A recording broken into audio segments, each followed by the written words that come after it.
इस वक्त हमारे साथ मौजूद हैं बीजेपी सांसद राकेश सिन्हा जी। राकेश जी, दीप सिद्धू जिसको लेकर के कई सारे सवाल उठ रहे थे, गिरफ्तार हो गया है, स्पेशल सेल ने गिरफ्तार किया है।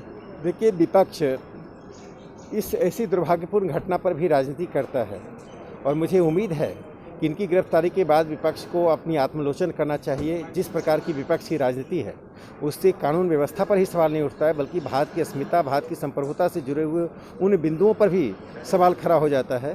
तो मुझे लगता है जहाँ पर हमारी आंतरिक सुरक्षा का सवाल है, देश की अस्मिता का सवाल है, जैसे लाल किले जैसी जो हमारे देश की संप्रभुता और अस्मिता का एक द्योतक है, उस पर वो ऐसी घटनाओं का सवाल है, उस पर विपक्ष को ओछी राजनीति नहीं करनी चाहिए। लेकिन सर, विपक्ष के नेता तो सवाल उठा ही रहे थे और साथ ही किसान नेता भी सवाल उठा रहे थे। उनका ये कहना था कि ये वो दीप सिद्धू है जिसकी जो है प्रधानमंत्री से लेकर के कई बीजेपी के बड़े नेताओं के साथ में फोटो, और इस वजह से उसको बचाया जा रहा है, इस तरीके के आरोप भी लगा रहे थे।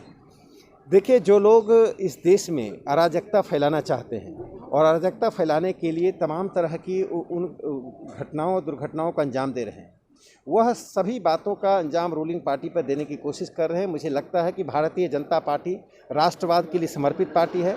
जो लोग भारतीय जनता पार्टी और भारतीय जनसंघ का इतिहास जानते हैं, वे जानते हैं कि भारतीय जनता पार्टी और जनसंघ हमेशा ही देश की संप्रभुता, देश की अस्मिता को समृद्ध करने वाली पार्टी रही है।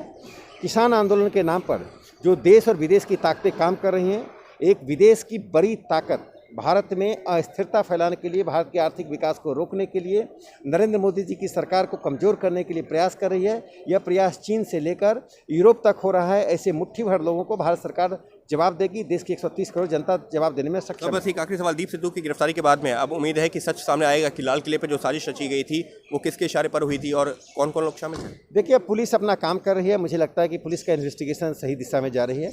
जो लोग भी दोषी हैं उनको बख्शा नहीं जाएगा, नहीं बख्शना चाहिए, क्योंकि इस तरह की घटना की पुनरावृत्ति नहीं हो, इसके लिए एक एग्जेम्पलरी पनिशमेंट ऐसे लोगों को मिलना चाहिए। यानी साफ तौर पर बीजेपी सांसद का यही कहना है कि जो भी लोग दोषी हैं उनके खिलाफ कड़ी कार्रवाई होगी और विपक्ष को ऐसे मुद्दों पर राजनीति नहीं करनी चाहिए। Ankit Gupta, ABP news, Delhi.